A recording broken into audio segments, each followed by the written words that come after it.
get stuck in your head? Your mind keeps going, leaving you feeling anxious? In this video, I'm going to show you some ways that will help you step out of those thoughts that keep you stuck in anxiety. I'm Kira, a registered psychotherapist who helps women who are overthinkers and overachievers manage their anxiety. I'm going to tell you 4 ways to get you unstuck from your thoughts so you're not controlled by them. I've ordered them in a level of difficulty, so you might want to start with the first and then progress. And I'm going to tell you at the end which one of these is my favorite that I use on a daily basis. Number 1, noticing. You need to first notice that you're stuck in your thoughts. Typically, we become still and our minds start to wander. So, for example, if you're sending an email, you might notice that you've stopped typing, you're looking off into the distance, and your mind is moved on from the email and is no longer thinking about it. At this moment, catch yourself and say, I'm noticing my mind is, and insert whatever it is that you're worrying about. I notice my mind is worrying about this email. I notice my mind is thinking this sounds stupid. I notice my mind is worried what the other person will think. It's helpful to write these thoughts in a note on your phone so you can start to see the pattern of thoughts that show up, which will help you in number 2. Number 2, naming the story. This one is helpful once you've noticed the pattern of thoughts. You can start to apply it to a story.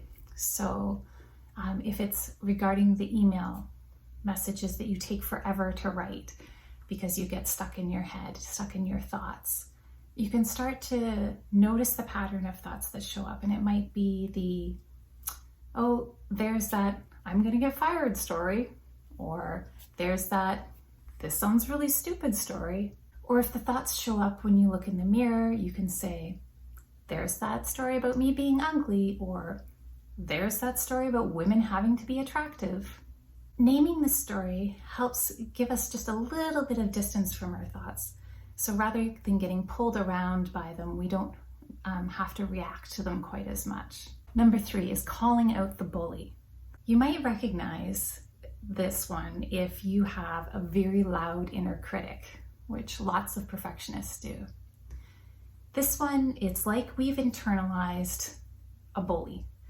And you can recognize that you would never say these things to a friend or loved one, but this bully is saying these things to yourself. When we recognize this bully, we can stop and say, hey, not okay. You can't talk to me like that. Again, calling out the bully helps us externalize the voice so we get a little bit of distance from it. Leave me a comment below to let me know if you recognize this bully or internal critic in yourself and you think that this strategy might help you. Number 4 is thanking your mind. I know, seems a little counterintuitive. If you think about it, our mind has it was designed for some very specific functions. We need to recognize threat, we need to find food, and we need to mate. Let that sink in. Your mind was designed to stay alive and to procreate. That's it. It turns out our mind can do a lot of other things besides those few things. Because those things require a lot of problem solving, our brains are phenomenally good at problem solving. But that's not helpful to us when our brain decides to try to problem solve an emotion, which is impossible, or problem solve a threat that doesn't exist. So rather than beating yourself up for it, just thank your mind. It tried. It kind of was misplaced use of your mind, but it did try. It did do what it's supposed to do.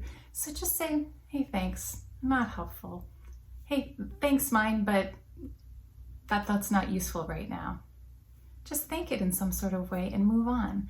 This again gives you just that little bit of distance so you can choose how you're going to react to a thought. It also helps us just see that a thought is just a thought. It's nothing more. It's something our mind decided to come up with. It's just a thought. It's not a truth. It's not a directive. It is just simply a thought. I describe more of these thought techniques on my blog at actonanxiety.ca. I'll put that link below. So I told you I would tell you my favorite. I use the one naming our story all the time. With a history of an eating disorder, this comes up a lot for me. So I can say, there's that I need to be attractive story, or there's that this food isn't healthy for me story. I can name a million stories related to this, and it helps give me that distance from those eating disorder thoughts that are no longer and never have been helpful to me. So be sure to check out my blog at actonanxiety.ca. I hope these were helpful.